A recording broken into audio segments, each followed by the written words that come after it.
Hi friends, welcome to Sangeetha Samayal. இன்னைக்கு நம்ம வீடியோல என்ன பார்க்க போறோம்னா ரோட்டு கடை காளான் எப்படி வீட்லயே செய்யறதுன்னு பார்க்க போறோம். வீட்ல இருக்க பொருளை வச்சு. அதுக்கு ஃபர்ஸ்ட் நான் 100 கிராம் கோஸ் 100 கிராம் மஷ்ரூம் ரெண்டுத்தையும் நல்லா பொடியாக கட் பண்ணி வச்சுருக்கேன். வச்சுட்டு அதில் தேவையான அளவு மைதா சேர்த்துக்கோங்க. சேர்த்துட்டு 2 ஸ்பூன் கார்ன்ஃப்ளவர் அதில் சேர்த்துக்கோங்க. சேர்த்துட்டு தேவையான அளவு உப்பு சேர்த்துக்கோங்க. ஒரு அரை தேக்கரண்டி கரம் மசாலா, அரை தேக்கரண்டி காஷ்மீரி ரெட் சில்லி பவுடர். அது இல்லைன்னா நீங்கள் சாதா மிளகாத்தூள் கூட சேர்த்துக்கலாம்.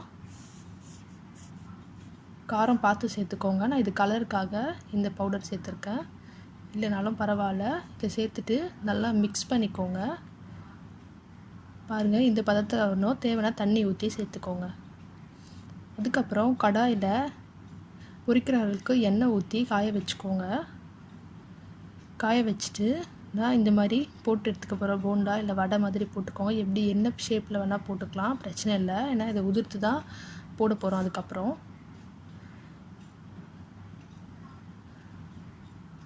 பாருங்கள், இது நல்லா கிறிஸ்பியாகவே டேஸ்ட்டாகவே இருக்கும். இது சும்மா சாப்பிட்டாலே நல்லா பக்கோடா மாதிரி டேஸ்ட்டாக இருக்கும். வேணால் சாப்பிட்டு பாருங்கள். இந்த மாதிரி உதிர்த்து வச்சுருக்கேன் பொரிச்சு எடுத்து. அதுக்கப்புறம் கடாயில் ஒரு 4 ஸ்பூன் எண்ணெயை ஊற்றி ஹீட் பண்ணிக்கிறேன்.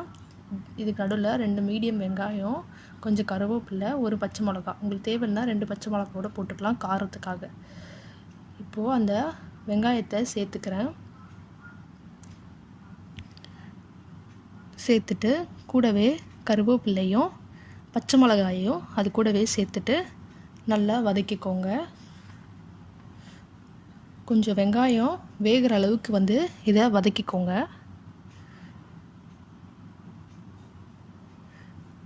அதுக்கப்புறம் ஒரு அரை ஸ்பூன் நான் இஞ்சி பூண்டு விழுது சேர்த்துக்கிறேன். இதில்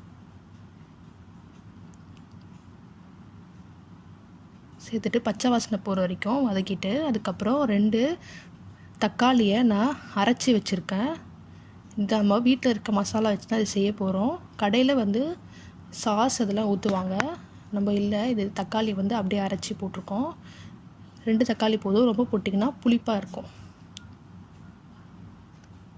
நல்லா குக் பண்ண பிறகு அரை ஸ்பூன் திருப்பி நான் காஷ்மீரி பவுடர் போட்டுக்கிறேன். நீங்கள் ரெட் சில்லி பவுடரும் போட்டுக்கலாம். அதே மாதிரி அரை ஸ்பூன் கரம் மசாலா, அதுக்கப்புறம் தேவையான அளவு உப்பு சேர்த்துக்கிறேன்.